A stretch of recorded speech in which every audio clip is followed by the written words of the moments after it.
What up, Patriots? It's your boy, Technically Clay, streaming at you from sunny-ish St. Louis, Missouri. How's everybody doing out there? I hope you're doing great. I'm doing pretty good. Let's see. Since the last time you saw me, I think, well, let's see. So I didn't stream yesterday. I just wasn't feeling it. Basically, after I streamed on Sunday, I had what I like to call fun drink. And it was pretty fun. I enjoyed it. However, I get a little bit of a hangover from this particular drink. It's not the type of drink that usually gives people hangovers, but it does give me a little bit of a hangover. It makes me very feel very tired the next day, especially if I don't have any caffeine or anything, which I kind of neglected, which probably would have helped. But so anyway, that was what happened basically Sunday. I don't remember a whole lot about what happened besides probably playing video games. I probably just played Slay the Spire, I think, for the most part. Monday was just a work day, pretty unproductive, honestly, but it is what it is. Sometimes that happens. And then I think I watched a little bit of Has Been Hotel. My wife has been trying to get me to watch it for a long time, and so I'm watching it now. And I just had some easy like a little pouch of Indian food. You can get them, I think, at Whole Foods or whatever. Just microwave that and put it on rice. It was a pretty easy meal day. I didn't really feel like making anything. So that's what I had for dinner. And then I came up here to be with you, the viewer. Hello. So today we will be going over the news of the day. And I'm going to be starting with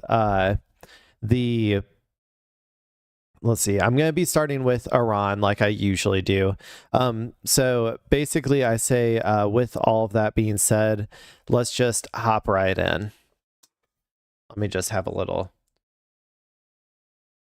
By the way, what I'm supposed to do later is I have another DSA event, but then I'm also supposed to raid with my guild. There might be some overlapping there. I don't know if I'm going to be able to do both. I still got to figure that out. So anyway. Let's see. Let's go ahead and start with Iran. Okay, so let me get everything back ready.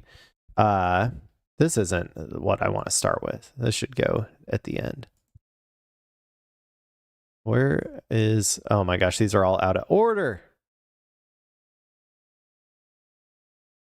Okay. Here we go. This is what I wanted to start with. Everything got put out of order. Let's take both of these just in case. Okay. So let's see. Since the last time we kind of talked about Iran, the deal seems to be going through. It seems like we're going to get something. The memorandum of Memorandum of Understanding, or Memorandum of Understanding for the Memorandum of Understanding, seems like it is going through. Everything that we've learned about it so far is basically what I was kind of expecting. It looks a lot like the 12-point original Memorandum of Understanding that Iran had put out there, including, reparations, opening of the Strait of Hormuz,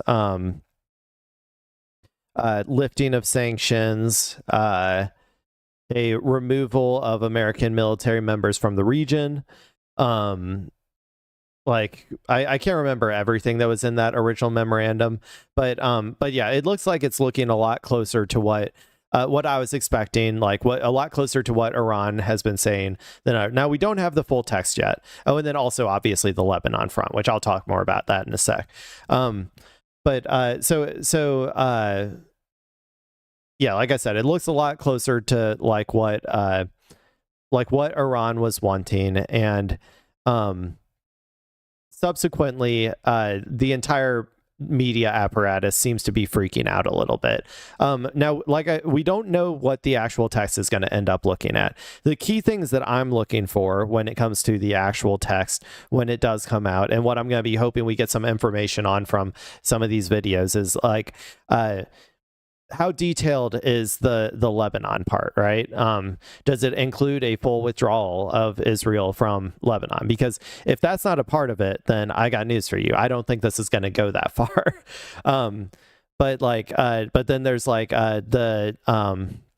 the ordering, how, like, when does Iran get these things, under what timeline are they getting them, under what assurances are they getting them, what, like, you know, like all of these types of things are going to be very, like, you know, I'm going to need to see the text of the document to know for sure. But it does feel to me like this is leaning towards being a big fat W for Iran and a big fat L for our big beautiful boy. So anyway, let's go ahead. Let's start with this video. This is around this is at the G7, where all of America's pedo billionaires go like once a year to discuss how they're going to, you know, to discuss with all of their fellow Epstein associates how they're going to rule over the world as if they are God kings. That's kind of how I feel about the G7. So, but anyway, with that being said, let's watch this video. Hopefully Trump will give us a little bit more info. This is Trump answering some questions, I believe, at the G7. Do you have any questions? What should we expect from the second stage of the negotiations from this memorandum? I don't know. It's a 60-day period or so. I think it's going to happen fairly on time. We've been both involved. I think they're going to want to get it done. Iran wants to get it done. They have to get back to business. And the relationship is now normalized. So I think it's going to go pretty quickly, Steve. Could go faster. Could take longer too, but it could go faster. There's so much interest in the text of the document. Why not release the top? Oh, I will. Why not release it? Well, because I'd like to get a formal setting first before we do that. But I have no problem with that. It's a good document. Here's what it says. Iran. There's only like. Okay, there's two possibilities. There are two possibilities for why he's not releasing it. Number one is maybe there isn't really a complete text yet. Maybe there isn't a complete text document. I would be a little bit surprised if Iran entered into this without like full committal to what they want in the actual agreement. Like including like the text that it was going to be, you know, that it was going to encompass. So I'm not really thinking that that's the reason, but that is a possibility, is that he kind of like manufactured this ceasefire out of like nothingness, right? And got Iran to agree to it with some verbal agreements of like what America was willing to give up or whatever. But I still kind of feel like Iran might be highly skeptical of that and would want it all in writing ahead of time. But the other obvious reason though is that it's a clear fat L. Like it's a huge L for America. It's a huge L for American empire. And I'm going to be honest, there is literally no way that this will there is literally no way that this Memorandum of Understanding will be a W for America at all. There's literally no possibility of that, because Iran de facto controls the strait. And and actually I have a little something for that too. This is like recent, right? This is breaking from like noon today, so like 4 hours ago. But this is like a CNN like official, or like a CIA, sorry, like a CIA official in the military, or like in the military industrial complex, a US official is what it says, saying to CNN, we have now handed Iran de facto control over the strait, a weapon more powerful than any nuke. And this, it says, breaking U.S. intelligence assesses that Iran now is capable of closing the Strait of Hormuz at will, with no means for the U.S. military to reopen it. Which is exactly what I've been saying this entire time. Now they're finally starting to come out with this information. You know, we can do with that what we will. But it's just more of like you can interpret this as them potentially trying to make it look like the CIA trying to like get people more upset at the deal, or more upset, but I can't even interpret it that way. I think it's just you know, they're just forced to admit like the truth at this point. And so in my personal opinion, this is, just validation yet again of Clay being right. Let me see. But just, before, it should have been obvious to most people who had a geopolitical understanding, but, it's like, it's hard when you're dealing with this level of propaganda and spin to to really try and help people break out of that and understand what's really going on. So yeah, it's like, because of that fact, there is no possible way for America to come out of this victorious. And then also, America has finally played the card that it always said that it had, was that if Iran does something, we will go in and we will militarily dominate you.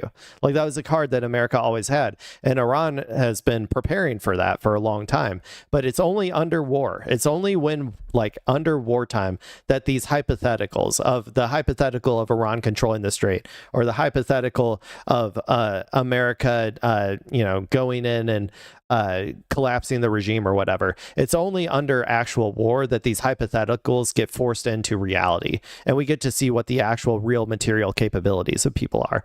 And Iran has clearly demonstrated that they are able to control the strait no matter what. And for that reason alone, no matter even what the terms are, it's going to be an L for America.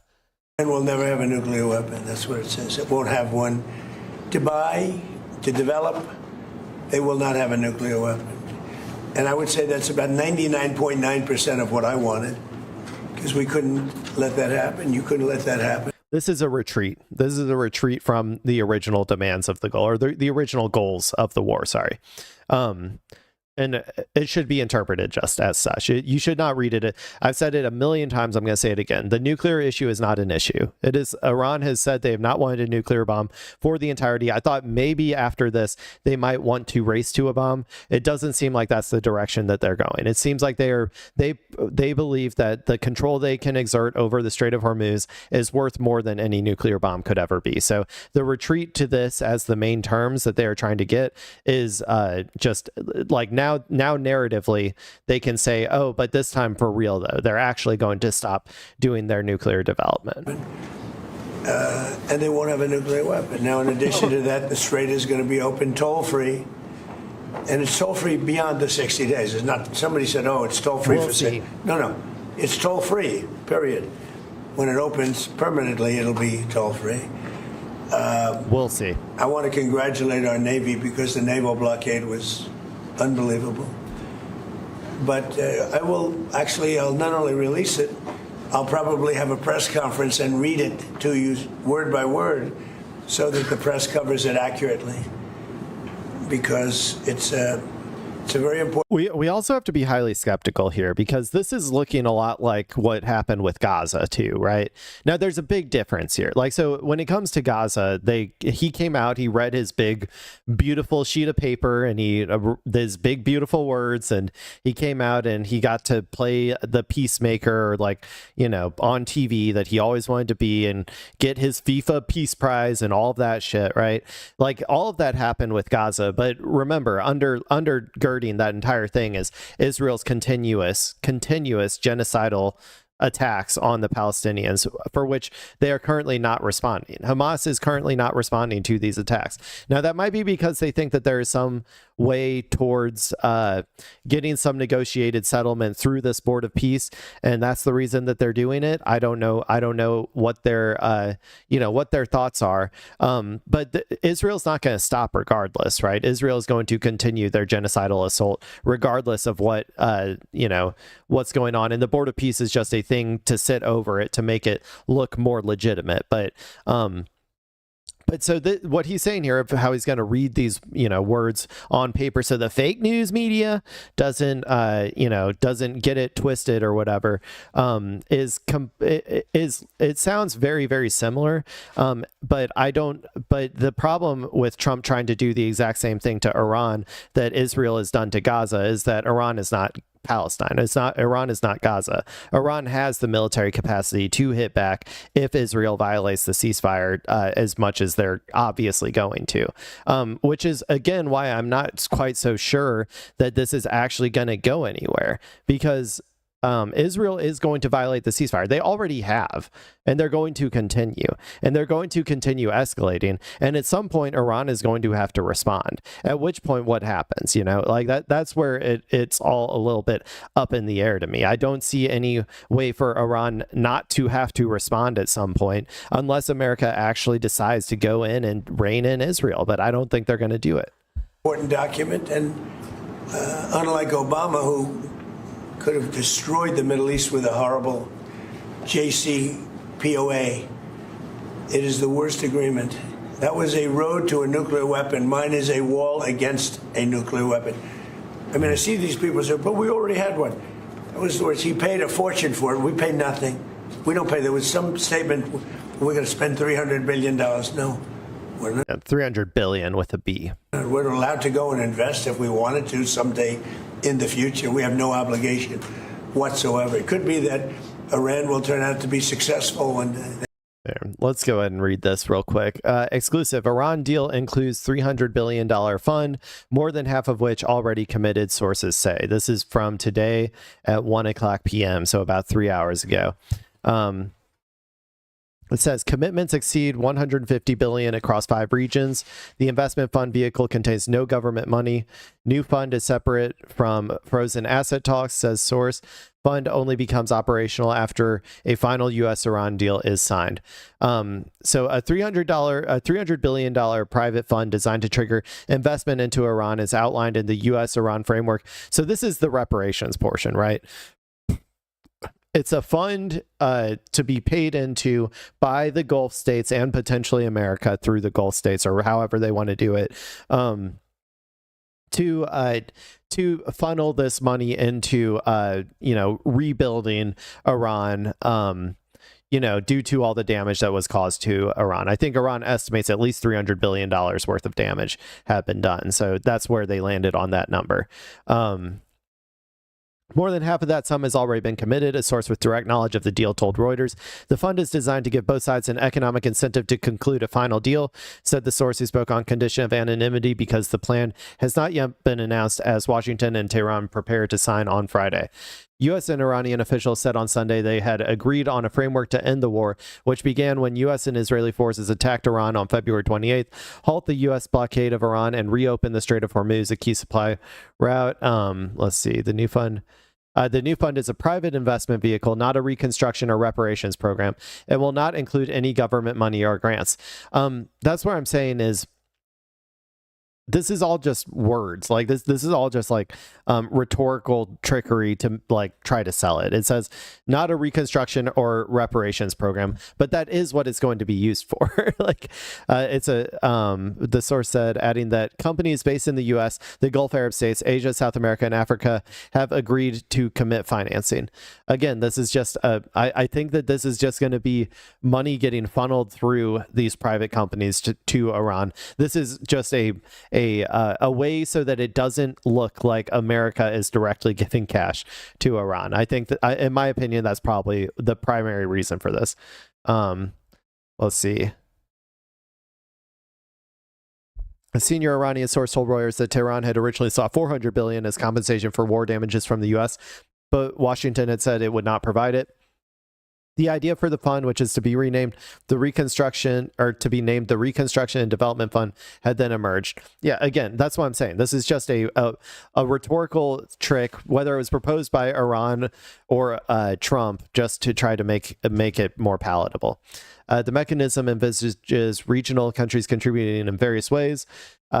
These include securing loans, establishing credit lines, or directly financing the reconstruction of sites damaged in the war, including facilities such as Mubaraka steel complex, refineries, airports, and more broadly, infrastructure affected by the conflict. Iran, one of the Middle East's largest economies, has attracted almost no significant foreign direct investment in the past 4 decades, frozen out of global capital markets by successive waves of U.S. and international sanctions. You can also read this, by the way. If this is going to be happening, you have to get rid of the sanction. How else is all of this money going to get funneled into building in Iran, developing in Iran, or whatever, right? If it's not, if they are still sanctioned. So, sanctions relief will definitely be, a part of it as well. let's see. The investment fund is entirely separate from a parallel negotiating track over the lifting of U.S. sanctions and the release. Sorry. And the release of Iranian sovereign assets frozen abroad. That's like that $24 billion that they want to get. That's just their money, right? That's just their money that we're just holding. But the source said, describing the two as distinct financial mechanisms with different purposes and timelines. I don't understand how you could get private companies to invest in Iran if they are still sanctioned to shit. It doesn't make any sense to me. Those two have to be linked. The fund will not be created or become operational until a final and satisfactory deal is concluded. The MoU, once signed, is intended to structure the process over the next 60 days. It'll only be created once the final deal is signed. During these 60 days, the fund administrators will work with Iranians and investors to plan and scope projects. Let's see. We'll watch that in a little, maybe. I think that's about it. That's about all that we need from that article. But yeah, so it is like, all of that money, it will be available, it sounds like, according to this deal. This is just this is the reparations, though. I know they're trying to say that it's not a reconstruction or reparations program. That's just, rhetorical trickery, just so that Trump doesn't have to say that we're giving them a bunch of cash. They have oil. But if we left a week ago, just left, before the last two attacks, it would have taken them 20 years to rebuild Iran. So, but I'll go over the document with the media. So you're just doing it out of the goodness of your heart. No, clearly, he was feeling the pressure from the world economy tanking due to their control over the Strait of Hormuz. That's the linchpin of all of this. In a couple of days. Mr. President, a few weeks back you said you'd like to see other nations join the Abraham Accords, much like the UAE has. Have there been any discussions with Arab leaders about that? About what? Joining the Abraham Accords like the UAE has? Well, I'd love to have them. This is a man who's very advanced. He was early in, and he's done very well with them, the Abraham Accords. No, it's... I think they should. Maybe if you rename them the Iran Accords. Look. This is one of the funniest parts of all this, is that the Abraham Accords are completely just dead at this point. They're completely dead. And all of the countries, like the whole point of the Abraham Accords, I don't know if people understand this. The entire point of the Abraham Accords was so that America could eventually leave the Middle East so that it could focus on China, right? And the whole idea was that if we get all of these Gulf countries to normalize relations with Israel, then we can just leave the Middle East and Israel will control and coordinate all of the various destabilization efforts and expropriating natural resources from all of these regions in perpetuity, and we don't have to be so hands-on about it, right? That was the entire purpose of the Abraham Accords. The ironic part here is that now Iran, all of these countries are now going to Iran and saying, hey, you know what, our bad. Like, can we try to create some economic ties with you? Can we try to build our relationship better? Because everybody in the region is now realizing that, like I've been saying, Iran is now the regional hegemon. Nobody in the region will be able to contest Iran. Saudi Arabia can't contest Iran. The UAE can't contest Iran. Oman can't, Bahrain, I don't know, all of these countries, and most importantly, Israel can't contest Iran. Israel is not capable of defeating Iran militarily because America was not capable of defeating Iran militarily. And Israel, yes, it is just an extension of America, but if Israel didn't have all of this resources and supplies that America does, then obviously they wouldn't be able to stand a chance against Iran. They would run out of missile interceptors in 1 week, 2 weeks maybe, and then Iran would just be able to hit them with impunity forever. You know what I'm saying? There's literally nothing they can do. So everybody's starting to realize that, and even I don't know if America will, but if America really cared about well,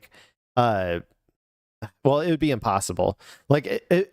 America should really like consider switching away from Israel being their like favored partner in the Middle East, because it just seems like Israel is, number one, incapable of doing what America wants Israel to do in the region, but also Israel is not like a reliable partner either in terms of America's hegemonic goals in the region. So like if America really cared about this shit, it would probably switch over to like the Gulf states in general, like being their favored partner, and move away from Israel, or even potentially moving towards Iran if they but I just don't know if they can stomach that because of the nature of Iran wanting full and complete sovereignty, right? Like like Iran has such a commitment to their own sovereignty that like I don't know if they would ever be able to like stomach that in general, but yeah, I don't know. It's just like this entire process has completely reordered the region, with Iran.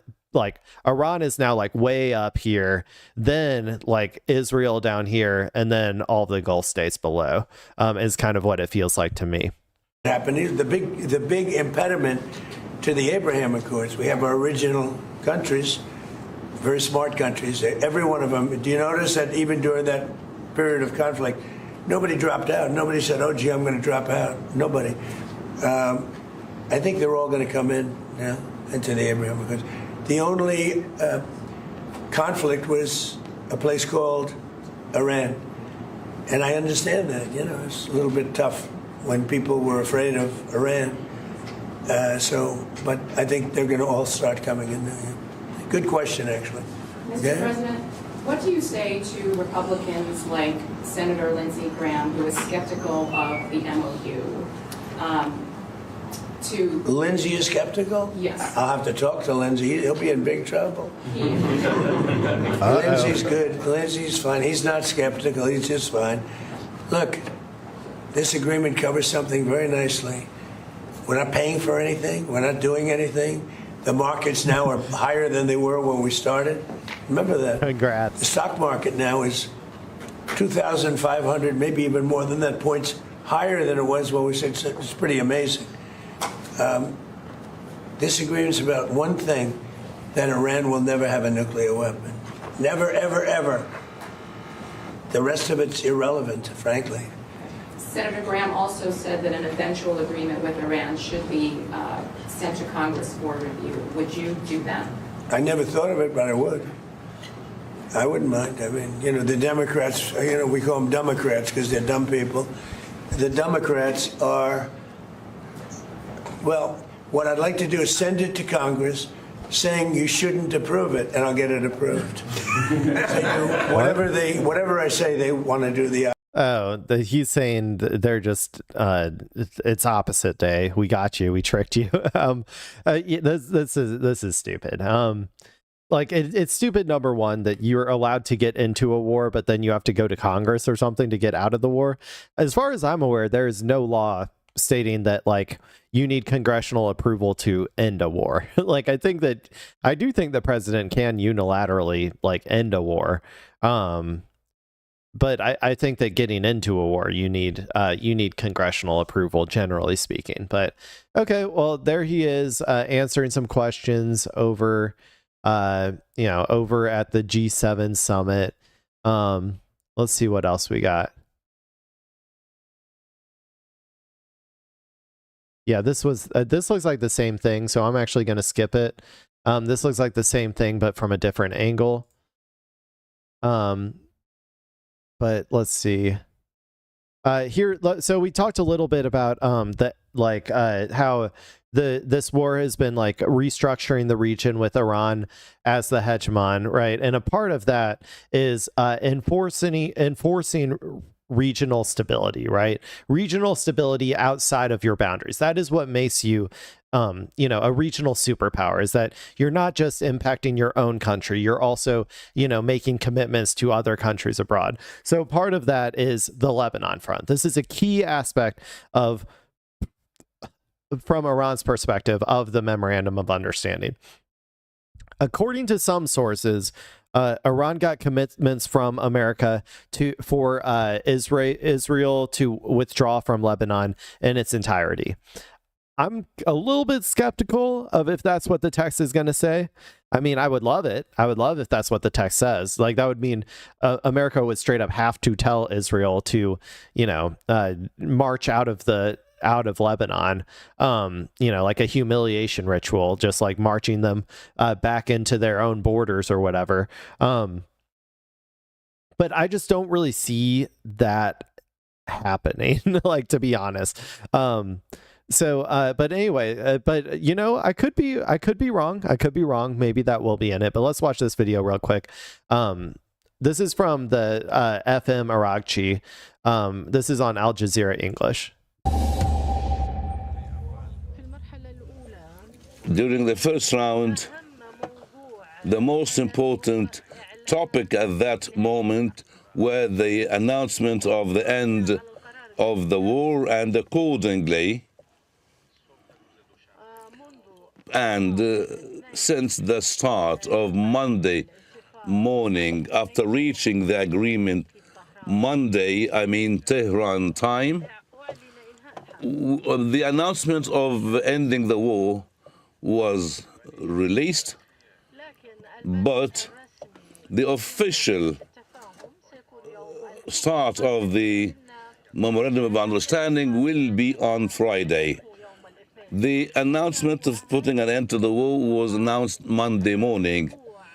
This is very important, and it has been mentioned in the Memorandum of Understanding. This will be lasting. We need to end war. War will be ending everywhere on all fronts, including Lebanon. And due to the relations between war in Lebanon and the aggression of Israel on South Lebanon and the war on Iran, these two fronts, Iran and Lebanon, are quite connected to each other. And since the very first day, the Islamic Republic of Iran has considered the end of the war in Lebanon is quite connected to putting an end to the war on Iran.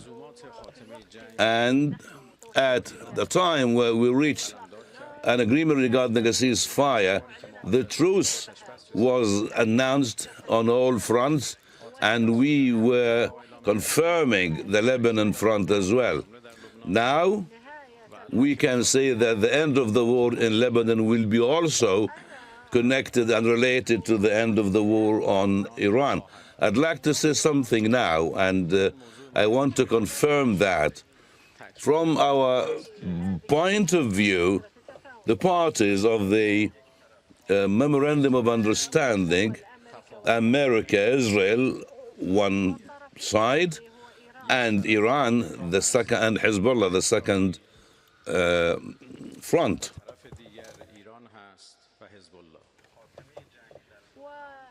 And the end of this war is part and parcel. Lebanon and Iran, they are quite related. End of the war will be the end of the occupation, and without retreating and withdrawing from the Lebanese occupied territories, then there will no be an end of the war. So any military attack from the Zionist entity against Lebanon from now on will never be accepted. The continuation of the Israeli occupation to Lebanese territories is a violation of the Memorandum of Understanding. Okay, well, that's the FM. That's the foreign minister. And he is saying explicitly that the occupation and the withdrawal will be a portion, will be a part of the Memorandum of Understanding,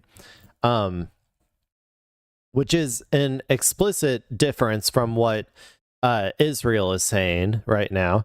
And there's been multiple times in the past where Iran has said Israel and Lebanon are a part of the memorandum of or like are a part of the ceasefire, and Israel just violates it anyway, right? So it's possible that that's going to happen again. The question is always then, what does Iran do? Iran would need to strike Israel if that happened, or shut down the Strait of Hormuz again if that happened, which is, potentially possible. At which point, what does America do? America will, I assume, try to protect Israel. I don't know if America would reimpose its secondary blockade or not.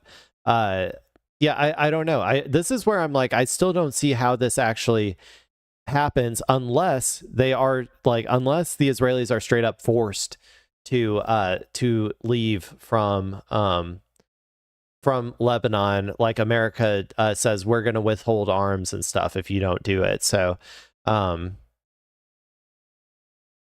speaking of the strait, let me go ahead and pull this one up real quick. I did want to go over this too. Let me remove this from the group, but I was curious about so I know that America had said there had been some ships getting through during the blockade, and it looks like we have some information on exactly how that was happening from drop site.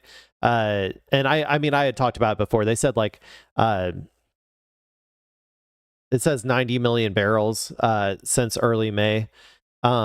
That's still nothing compared to the full, the normal traffic through there. But anyway, this says the U.S. has been running a covert operation to keep Gulf oil exports moving despite Iran's effective blockade of the Strait of Hormuz, with more than 90 million barrels moved through the system since early May, Reuters reports. Let me go ahead and pull up.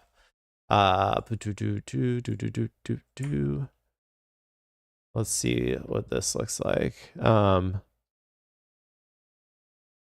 I forget how many there are normally. Where does it say? The normal daily average is 60 ships.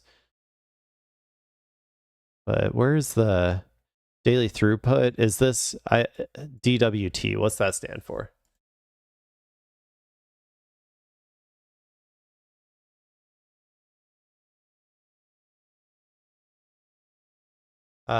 Deadweight tonnage. Okay, well that doesn't really help me. I was looking for barrels if they had that information. Maybe I can Google how many barrels ship through moves normally. 21 million barrels a day pass through the strait, according to Google AI.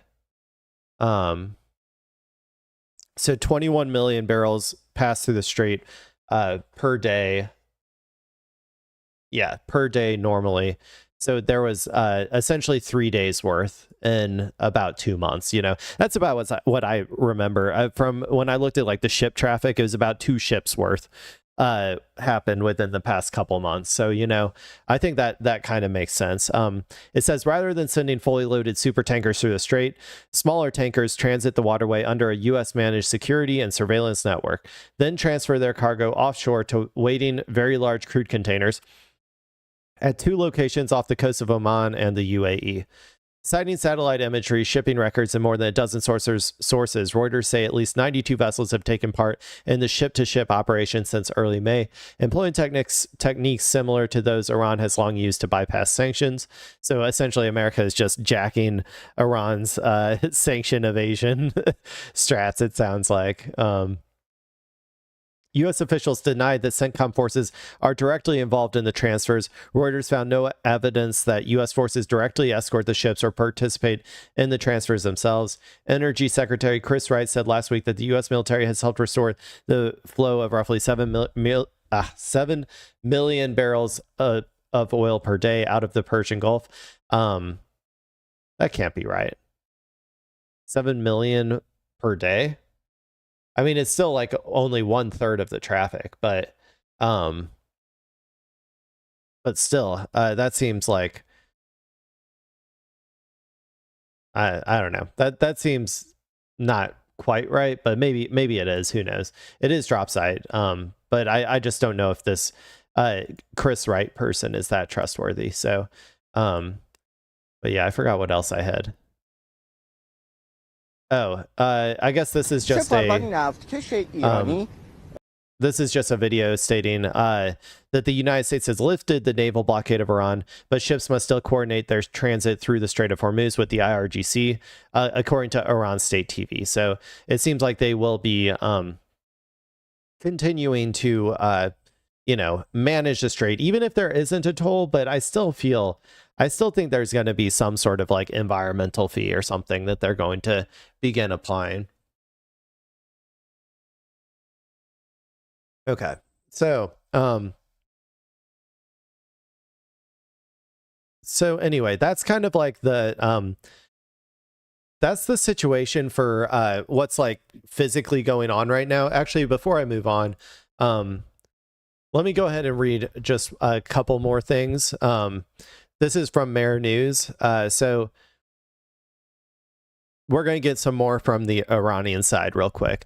In an interview with local Iranian media on Tuesday, Bourjardi presented details of the MoU between Iran and the United States. Bourjardi said that the Americans attacked Iran under pressure from the prime minister of the usurping and child-killing Zionist regime. Good flair characterization, I guess. Adding that Donald Trump was the first president to succumb to pressure from the Zionist regime and make a miscalculation. Referring to the details of the MoU between Iran and the United States, he said, the 14-clause MoU is very important and significantly secures the interests of the Islamic Republic of Iran. Of course, we have always been pessimistic about the Americans, and they may break their promises and not fulfill their commitments, probably. Bourjardi continued, the Americans are forced to fulfill their commitments and implement the agreement due to the World Cup and the upcoming Congress elections, and because you guys have shown that you militarily control the Strait of Hormuz. The first sign of the implementation of the MoU was the movement of Iranian ships through the blockade, with several Iranian ships easily passing through. Referring to another provision of the MoU, he stated, we have created conditions for them to effectively recognize the Resistance Front as strategic allies of the Islamic Republic of Iran. That would be Lebanon at the very least. The fact that the first clause of the 14-point MoU on not attacking Lebanon means that they have recognized Lebanon as one of the most important parts in the chain of the Resistance Front, and Trump has accepted this. This is the first clause of the document that is to be signed. Yeah. So we'll see if they, if Israel stops, like, doesn't violate the ceasefire. I have very little faith. And then one other thing I wanted to point out, this is more of just a I told you so moment, but something that I've been saying from the very beginning as well is that Iran has been producing missiles this entire time. Like, they have entire missile cities, missile production facilities underneath of mountains, right? And so I just wanted to point this out because I just wanted to get a little I told you so in there. Advanced arms production never halted during and post-war. Brigadier General Syed Majid Ibn al-Reza made the remarks during a joint meeting with representatives of East Azerbaijan province in the Iranian parliament on Tuesday, according to Press TV English website. In the third imposed war, we fought much more powerfully than in the 12-day war against the Zionist regime, criminal America, and other countries that assisted the enemy through logistical support and by allowing their territory to be used for attacks against the Islamic Republic of Iran. Iran's defense industries significantly enhanced their capabilities during the war, leveraging the capacities of knowledge-based companies to accelerate the production of strategic missiles and drones, he said. So they're saying that not only were they producing missiles during the war, that they accelerated their production during the war. The production of strategic missiles and drones was carried out with greater speed and precision, and we witnessed the development and advancement of new and upgraded weapons for the armed forces, which were used to defeat the criminals and aggressors. The third imposed war refers to the latest U.S. Yeah, we already know all that. Okay. So that's about that. I just wanted to point that out, is that, yes, they were still producing missiles during wartime. And in fact, they even accelerated how quickly they were producing missiles during wartime. So there you go. That's another nice little I told you so from me. So anyway, so those are kind of like the Iran situation. So I wanted to also kind of go over the general freakout, I guess, from the media. And so I think that I'm going to start with CNN here, and we're going to then, I think, go to Fox News and maybe read some articles from Israel. So let's go ahead and start with this CNN one. I think there should be a panel. And actually, I think I'm going to skip right to the panel because I want to hear the discussion, right? I already went over a lot of the details, so I just want to hear the discussion between everyone at the Clinton News Network and what they're thinking about this deal. We are now sitting here, I guess, more than a day after apparently the United States and Iran have signed on to some kind of agreement. We don't have any text. We just have anonymous officials. They won't even put their names on the statement, fighting over what is in it. And I do think one of the basic things is if this agreement is a page and a half long and it doesn't actually have any hard commitments on the nuclear issue, why are we even talking about sanctions relief? Why are we even talking about reconstruction funds or releasing any money at all? Well, we're talking to them because we want this conflict to end and we want to get to an ultimate goal where Iran doesn't have any or the capacity to make any nuclear weapons. That is the principal goal. That's number one. Number two, it would be wise for the administration. Has Scott Jennings always just been this much of like a State Department propagandist? I'm always a little bit like how much, like, because I thought that he would have been more like ideological on this sort of stuff. It feels like he always just goes in line with whatever the Trump administration or the State Department talking points are.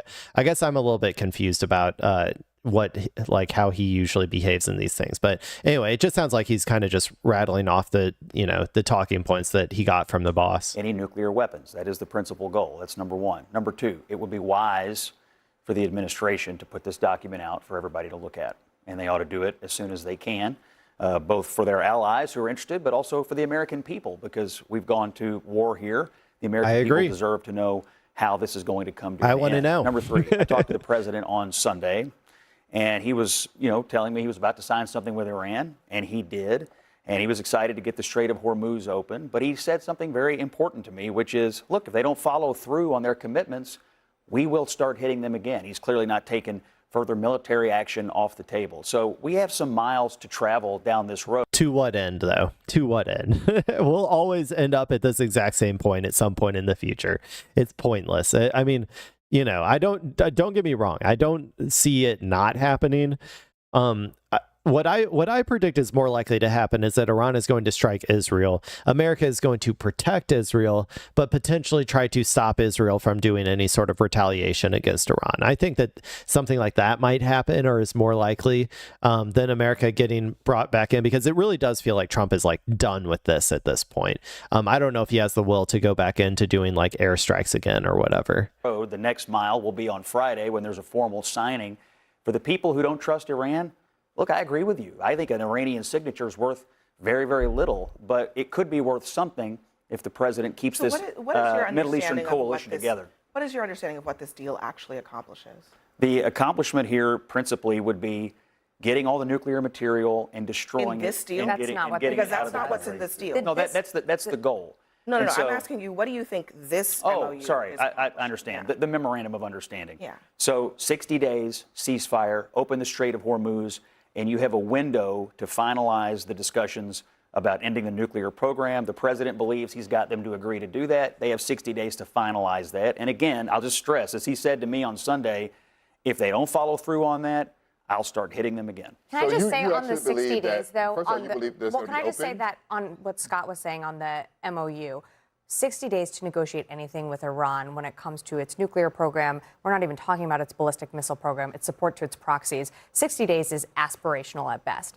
I think what we understand this agreement to be is trying to restore the Strait to pre-war conditions where there was freedom of navigation that flew. Well, that's the reason. That's the impetus as to why America is giving all of these concessions, right?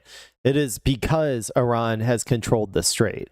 It is because Iran has brought the global economy to a standstill. It's because the East Asian markets are running out of oil, and a lot of other countries as well are starting to run low on their reserves of oil. That is why it is being done. That is why we are signing this memorandum of understanding. But yes, the primary goal of it is to just unlock that waterway as quickly as possible, which is why, by the way, I said it before, I'll say it again.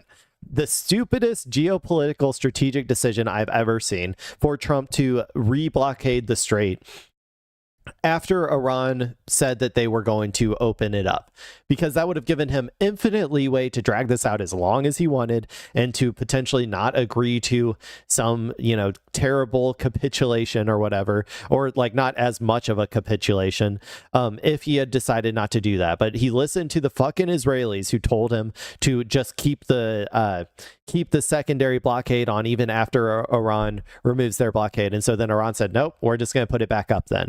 It was probably just straightforwardly the dumbest decision I have ever seen. Like, honestly, I do think it is the dumbest geopolitical strategic decision that I've ever seen in my entire life. International law was upheld. But right now, we don't even know the details of this agreement because Iran is saying that they're going to charge some type of fee for ships going in and out of the strait, which would be highly illegal under international law. But not only that, Turkey does it. Turkey has a fee for their waterway, an environmental fee. Just saying. And also international what? International what? Like intranatal paw. What is this thing you're talking about? I don't know what you're talking about. I'm making a joke here because like international law is dead. We let it die in Gaza. It is gone. We live in the post-international law world, baby, and you better get used to it. We don't know when the strait is open. We don't know when the blockade is ending, and we don't know. I mean, the only ones that can determine if the strait is open, it's not Iran, it's not the United States, it's the shipping companies. If the shipping companies feel confident that they can sail through the strait unimpeded and safely, then they will do it. But we don't know that. Well, let me let Charles say. He wanted to get in. Go ahead. Well, the point you make about whether or not the strait will be open is, I think, the crucial one. The people who to study this, it'll take months to clear it of mind, let alone try to figure out new navigation lanes that the Iranians want to put into effect in order to collect some fees. And then you have to worry about whether or not the shipping companies will be able to pay the insurance. They're not paying war insurance, which is like a 900% increase in their insurance costs from before this war started. And the insurance companies have to be reassured and that they can bring those costs down, and that the shipping companies have to be reassured that they will be able to pay the new costs to get through it. No one believes that this happens in a couple of months. So the idea that this deal may start the reopening, but it will not reopen the strait. I mean, I don't even know that we should even be calling it a deal of any kind, because just to be clear, if it's a deal, you should be able to say, before you even sign it, here's what we both agreed to. Anna, did you know that John Thune, Senate Majority Leader, has not even been briefed? He told Manu Raju today. He has not been briefed. Actually, I did know that because I listened to Manu say that, and nobody in Congress has been briefed. The Israelis are asking, what's in this deal? What we don't need to tell them. Please don't tell them. If you want a surefire way to get like a false flag on America, like tell Israel the details of this deal. It's guaranteed. It's basically a guarantee that like an American ship somewhere is going down. American troops somewhere are going to get killed. Circumstances with the United States sign a document with Iran and not tell anybody what was in it. So J.D. Vance told Jake Tapper that it is a page and a half. I have tweets longer than that. Grocery shopping list for Thanksgiving is longer than that. Okay, well, we kind of got the vibe of, it looks like they're all a little bit skeptical. All of the, hyper-centrists and hyper-libs on CNN aren't, they seem very skeptical of this. Scott Jennings here, he was doing his best to try to spin it. Let's go see what the people at Fox News are thinking right now. This is from 4 hours ago. Yeah, let's go ahead and watch this.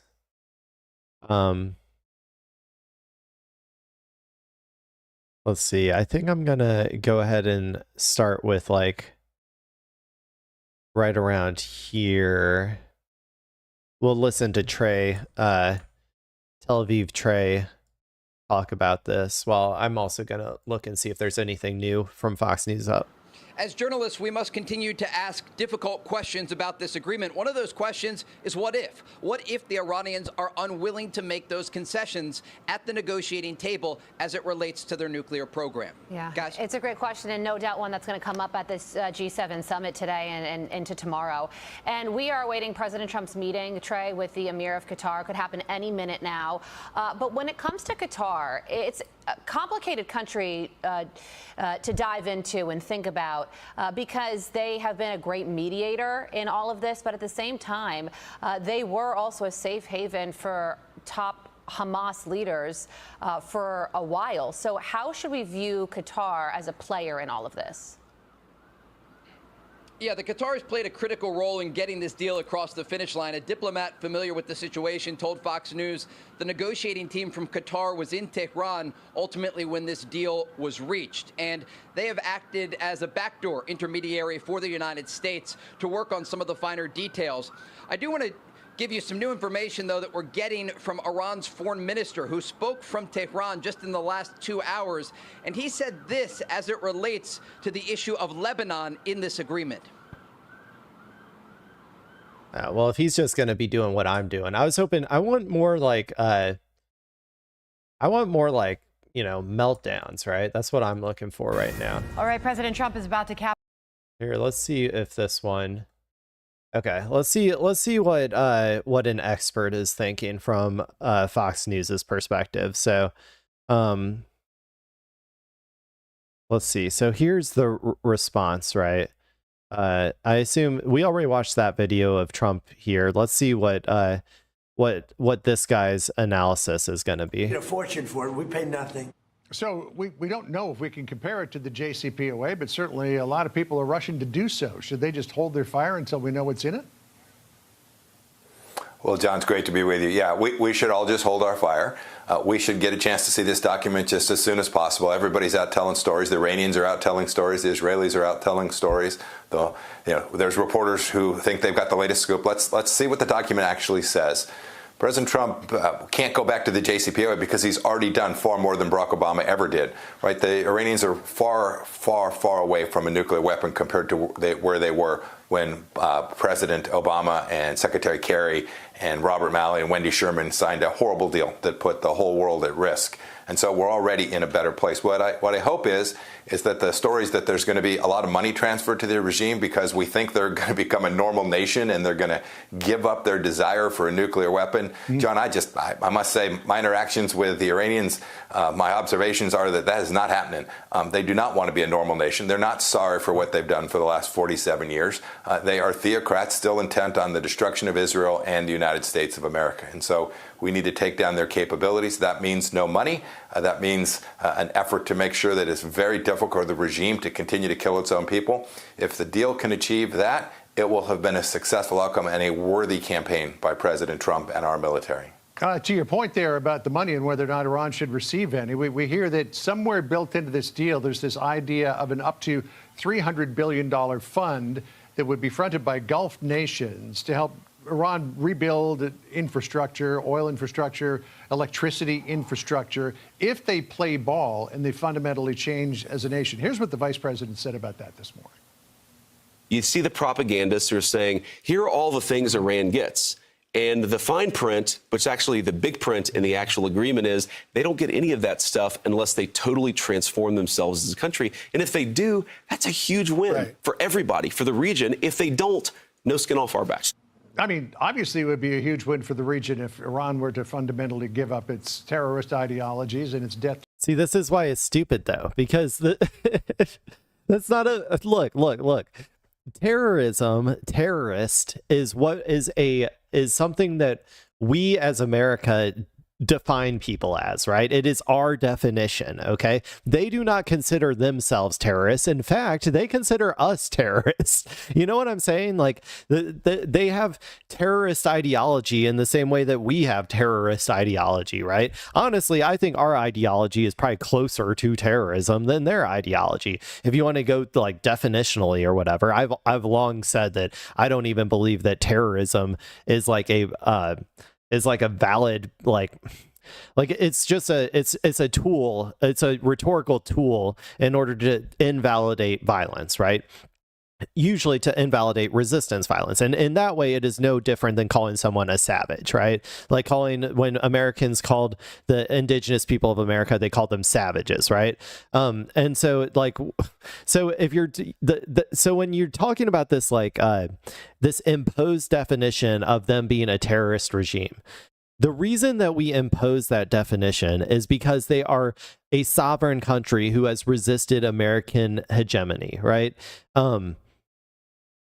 If Iran fundamentally decided to allow America's pedo billionaires to come in and take as much, skim as much super profits off of the top of their gas fields as they possibly can, and make trillions of dollars or whatever off of it, and started giving all of that to America as opposed to using it to fund their own society or whatever, or allowed America to put their military bases all over their soil, like all of these other Gulf states, in order to subjugate themselves essentially to America, just like all of our other vassal states, including the Gulf states, including the EU, including Japan, including South Korea, right? If they did all of that, then they would lose the terrorist moniker and it would all be hunky-dory or whatever. That we apply, it's the order of operations is wrong. First, they want sovereignty. They do the Iranian Revolution, then we call them terrorists, and they will not. We will not be able to we're not going to stop calling them terrorists until they fundamentally submit to American hegemony, which they have fought back militarily and won their freedom. So why would they do that? So these people are never going to stop calling them terrorists, no matter what changes to their society they make. If they swapped it over from an Ayatollah system to a president that's elected through democracy or whatever, right? They wouldn't change their opinions on Iran until they allow America's pedo billionaires to come in there and start extracting resources. That's the whole point. That's the whole point, dude. It's kind of so this idea that until they change or whatever, or they're going to change and therefore they're going to get they're going to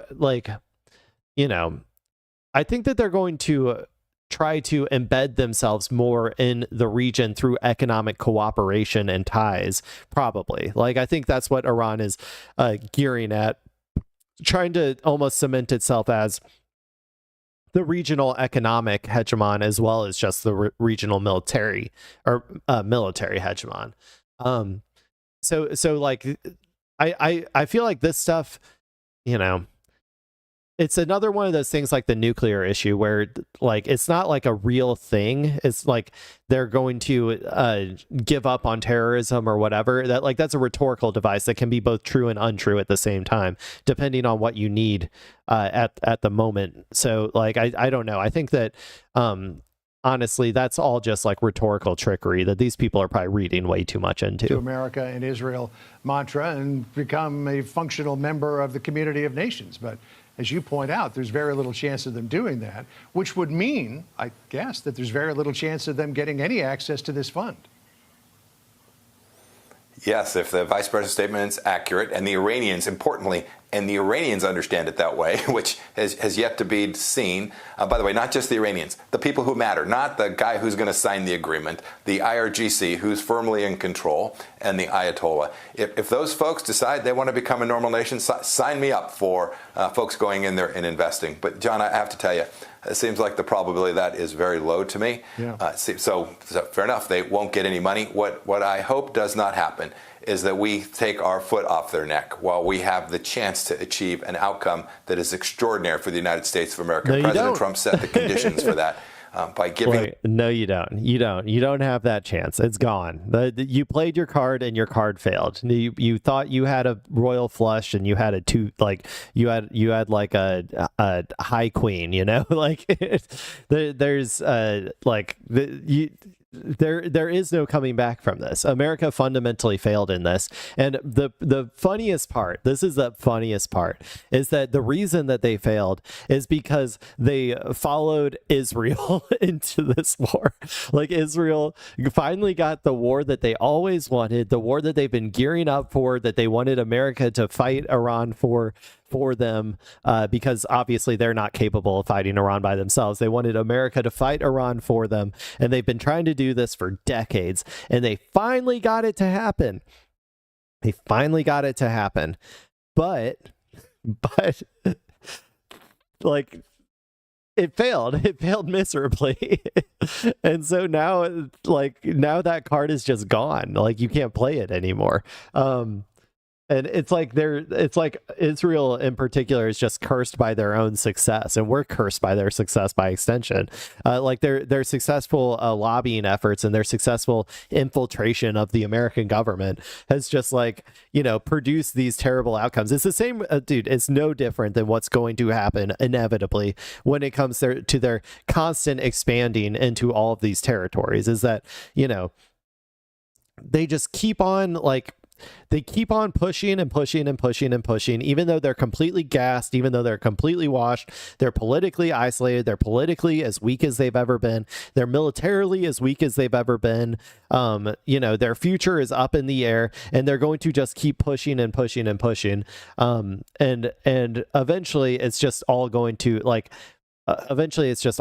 collapse. It's, I don't know. They just have like one track mind, man. And and even when it fails, they can't like reevaluate and like go a different direction. They just keep going the same direction over and over and over again. The money, whether that's through a direct transfer or transfer from a third party, or even releasing things that they say, quote, is the Iranians' own money, that would be a mistake. Because, John, you've seen this before. We've seen this bad movie. That money is not going to provide healthcare, medicine, and food for the Iranian people. It is going to go to rebuild their missile program, rebuild the IRGC, buy more weapon systems from Russia and from China. Probably, but what are you going to do about it? Like, what are you going to do about it? China. Seriously. That money that goes to the Iranian regime will be used for... It's that, or the Strait of Hormuz remains closed indefinitely. We get $8 a gallon gas in the next month or two, and the entire world economy explodes. What are you going to do about it? A bad purpose. If I'm wrong, and the Iranians have turned over a new leaf, there would be no one who would be happier than me. I haven't seen many leopards actually change their spots, so I'm kind of with you on that. I wanted to ask you about this because this plot against the... Okay, let's go ahead and close out of that one. I just want to read a couple more. So we kind of talked about Lebanon and Israel's continued aggression towards it. This is from today at 9:48 p.m. That's Israel time, I assume. So whatever time that would be here. But it says Iran's top joint military command, Qatam al-Anbiya Central Headquarters, says that Israel should expect a hard response from the Iranian armed forces if it does not stop its attacks on southern Lebanon. Days after Tehran and Washington announced a deal to end the regional war, Tehran has insisted that the Memorandum of Understanding requires Israel to halt its offensive against Hezbollah, a claim that both Jerusalem and Washington have disputed. So it's all going to be on whenever it's signed, which I think is this Friday. We're going to have to see what Iran does when Israel violates it. Like, that's the most important part. If this is actually going to, if this is actually going to go anywhere. And then the other one I wanted to read, this one's a little bit longer, but let's try and get the American Jewish groups feelings about this. We're reading this from the Times of Israel. So, awaiting full details, American Jewish leaders express alarm at emerging Iran deal. So a lot of people, like I said, are freaking out. We went over a lot of the Israel freakouts on Sunday. So this one's going to be more about the American, Jewish groups, but a lot of the Jewish groups, I'm not going to lie, are front for are just like openly pro-Israel groups. They don't necessarily care about any Jews that do not align with the great nation state of Israel. So, but anyway, Jewish Democratic Council says Trump willing to push Israel aside as Zionist Organization of America calls terms deeply problematic, and AIPAC lays out goals for final agreement. In 2015, as then U.S. President Barack Obama struck a deal with Iran to constrain its nuclear production, American Jewish groups were divided. Those on the right exorciated the deal, saying it left Iran a major threat to Israel, while those on the left were more supportive. Well, what do you think now? This time around, as U.S. President Donald Trump has announced a new deal with Iran after months of war that the United States fought jointly with Israel, American Jewish groups are more unified. They aren't happy. Dude, that's so funny. Because they're not happy because they have all moved to the right. They have all become more Nazi-like and more like war hawkish, more like like ever since October 7th. I'm telling you, man. I'm telling you.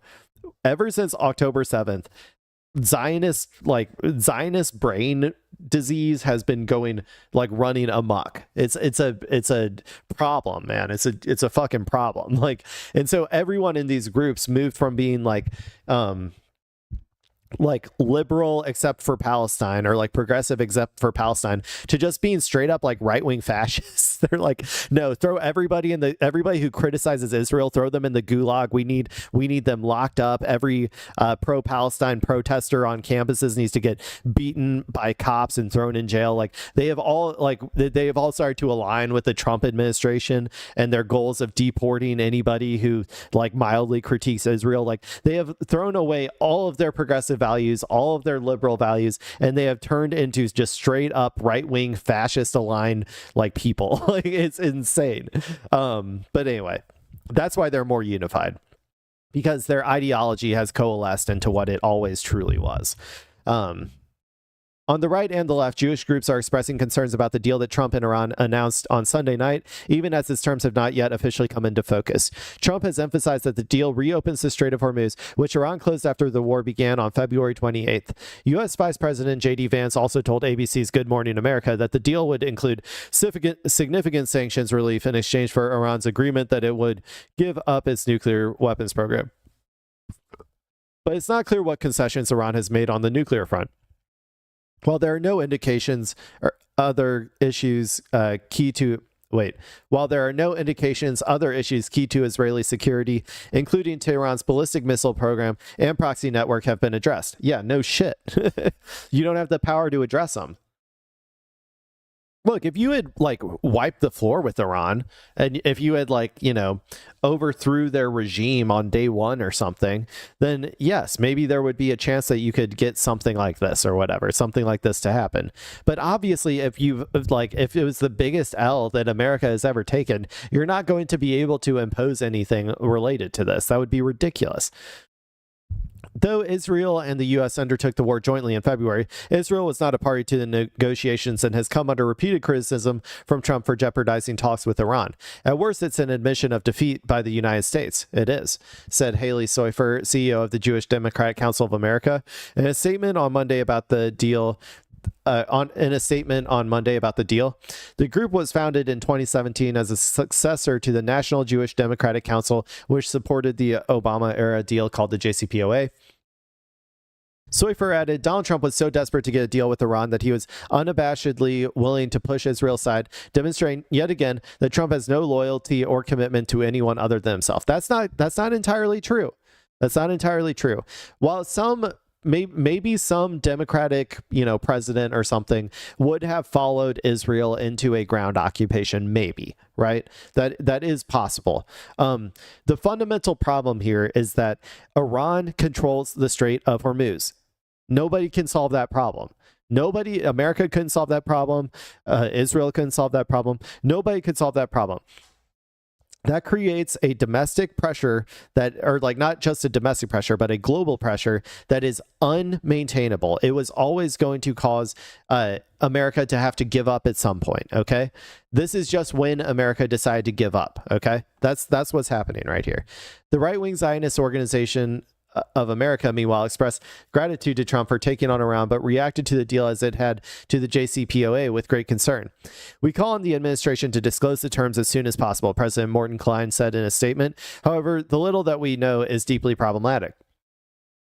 Klein's statement outlined a host of qualms based on reporting about the deal's possible conditions, including about signs that Trump had agreed to a deal that omitted terms that Trump previously said repeatedly were essential for a U.S. agreement.